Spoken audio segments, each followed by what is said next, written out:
Hello guys, welcome to Diana voice over. இன்னைக்கு நீங்க கேட்க போற கதை ரொம்பவே சுவாரஸ்யமானது. இந்த கதையை நீங்க கேட்கணும் அப்படின்னா என் கூட சேர்ந்து டைம் டிராவல் பண்ணணும்.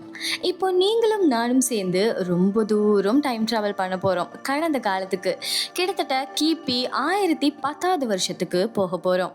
டைம் டிராவல் பண்ண நீங்க ரெடியா? கிபி 1010 வருஷம் நம்ம தென்னிந்தியாவை ஆட்சி செஞ்சுட்டு இருந்த ஒரு பேரரசர். இவர் தான் நம்ம கதையோட ஹீரோ. இவரோட ஆட்சியில இயற்கை வளங்களும் மக்களோட சந்தோஷமும் ரொம்பவே அதிகமா இருந்துச்சு. அந்த அளவுக்கு நல்லாட்சி புரிஞ்சிட்டு இருந்த ஒரு பேரரசர் தான் இவரு. மக்களோட தேவை என்ன, நாட்டோட தேவை என்ன, தான் கூட இருக்கிறவங்களோட தேவை என்ன அப்படின்னு பார்த்து பார்த்து பூர்த்தி செஞ்சிட்டு இருந்த இவரு ஒரு தீவிரமான சிவபக்தர். தாம் பயணம் செஞ்சு போற இடங்கள்ல எல்லாம் ஒரு சிவன் கோயிலை நிறுவுறது இவரோட ஒரு ஹாபியாவே இருந்துட்டு இருந்துச்சு. அந்த காலத்துல இருந்து இந்த காலம் வரைக்கும் நம்ம தமிழ்நாட்டில் ஃபாலோ பண்ணிட்டு இருக்கிற ஒரு முக்கியமான டிவைன் கல்ச்சர் என்ன அப்படின்னா பெண் தெய்வங்களை வழிபடுறது. அதே மாதிரி தான் நம்ம பேரரசரும் ஒரு சிவபக்தரா இருந்தாலும் ஒரு பெண் தெய்வத்தை விடாம வழிபட்டு இருக்கக்கூடியவரா இருந்திருக்காரு. அந்த பெண் தெய்வம் தான் வராகி அம்மன். வராகி அம்மன் பெண்ணுடைய உடலையும் பன்றியோட தலையையும் கொண்ட ஒரு பெண் தெய்வம். ரொம்பவே சக்தி வாய்ந்த காவல் தெய்வமா இருந்துட்டு இருக்காங்க வராகி அம்மன். அப்போல இருந்து இப்ப வரைக்கும் நிறைய மக்கள் ரொம்பவே விரும்பி கும்பிடக்கூடிய ஒரு கிராம தேவதையா இருந்துட்டு இருக்கிறவங்க தான் வராகி அம்மன். இதே வராகி அம்மனை தான் அந்த பேரரசரும் ரொம்பவே ஆர்வமா கும்பிட்டுட்டு வந்துட்டு இருந்திருக்காரு.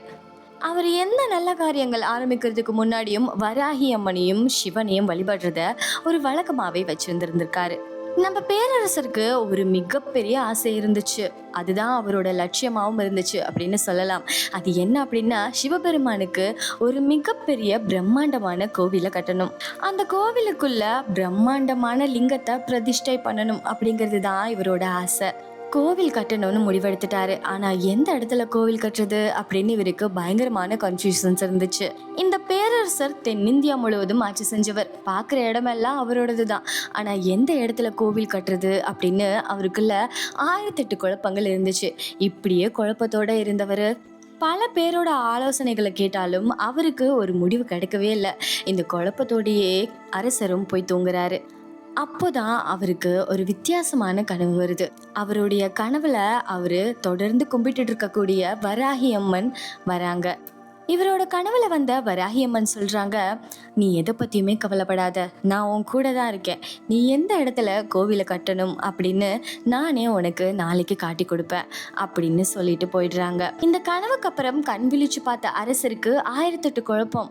அடுத்த நாள் வழக்கம் போல அவரோட அரச வாழ்க்கை ஆரம்பமாகுது. அப்போ மறுபடியும் எங்க கோவில் கட்டலாம் அப்படின்ற யோசனை அவரோட மனசுக்குள்ள பூந்துக்குது. அப்போ மறுபடியும் எங்க கோவில் கட்ட போறோம் அப்படிங்கிற எண்ணம் அவரோட மனசுக்கு ஆட்டோமேட்டிக்காவே வந்துடுது. இதே எண்ணத்தோட காட்டு பகுதியை சுத்தி பார்த்துட்டு இருக்காரு ராஜா. இந்த இடம் சரியா இருக்குமா அப்படின்னு சொல்லி அப்படி போய்கிட்டே இருக்கும்போது ஆளர்வமே இல்லாத அந்த காட்டுல ஒரு பன்றி ஒண்ணு ராஜாவுக்கு முன்னாடி வந்து நிக்குது. அந்த பன்றி அது நின்றுட்டு இருக்கக்கூடிய பகுதியை தன்னோட கால்களை வச்சு பள்ளம் பறிச்சுக்கிட்டே ராஜாவை பாக்குது. அரசரும் அந்த பன்றி பண்றத ரொம்பவே வித்தியாசமா பார்த்துட்டு இருக்காரு. மறுபடியும் அந்த பன்றி பள்ளம் பறிக்குது, மறுபடியும் ராஜாவை ஒரு தடவை பாக்குது, மறுபடியும் பள்ளம் பறிக்குது, மறுபடியும் ராஜாவை ஒரு தடவை பாக்குது. இதை பார்த்துட்டே இருந்த அரசருக்கு திடீர்னு அவரோட கனவு ஞாபகம் வருது. வராகி அம்மன் தான் நம்மளோட கனவுல வந்து சொன்ன மாதிரி கோவில் கட்டக்கூடிய இடத்த இந்த பன்றி ரூபத்துல வந்து சொல்றாங்க அப்படின்னு சொல்லி அவருக்கு தோணுது. உடனே அரசர் முடிவே பண்ணிடுறாரு, இதுதான் நம்ம கோயில கட்ட வேண்டிய அந்த இடம் அப்படின்னு சொல்லி. உடனே கோவில் கட்டுறதுக்கான வேலைகள் எல்லாம் ஸ்டார்ட் ஆகுது.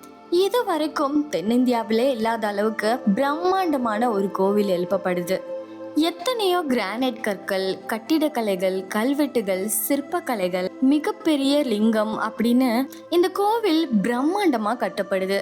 அவருடைய நாட்டு மக்களும் ராஜாவோட ஆசையை பூர்த்தி பண்றதுக்காகவும் தாங்கள் கும்பிடுற கடவுளுக்கு ஒரு கோவிலை கட்ட போறோம் அப்படிங்கிற சந்தோஷத்தோடையும் இந்த கோயிலை பிரம்மாண்டமா கட்டி முடிக்கிறாங்க. இந்நேரம் இந்த கோயிலோட பேரை நிறைய பேர் கெஸ் பண்ணிருப்பீங்க அப்படின்னு நினைக்கிறேன். இப்படி கட்டப்பட்ட கோவில் தான் நம்ம தஞ்சை பெரிய கோவில். இந்த கோவில் சுமார் 212 அடி உள்ள விமானத்தை கொண்டுள்ள ஒரு கோவில். இந்த கோவில் 1000 வருஷங்களை கடந்தும் பல நிலநடுக்கங்களையும் தாங்கியும் இப்ப வரைக்கும் பிரம்மாண்டமா நின்றுட்டு இருக்கு. எப்பேற்பட்ட இயற்கை சீற்றம் வந்தாலும் அசைக்கவே முடியாம கம்பீரமா நின்னுட்டு இருக்க இந்த கோயிலை கட்டின நம்ம கதையோட ஹீரோ தான் ராஜராஜ சோழன்.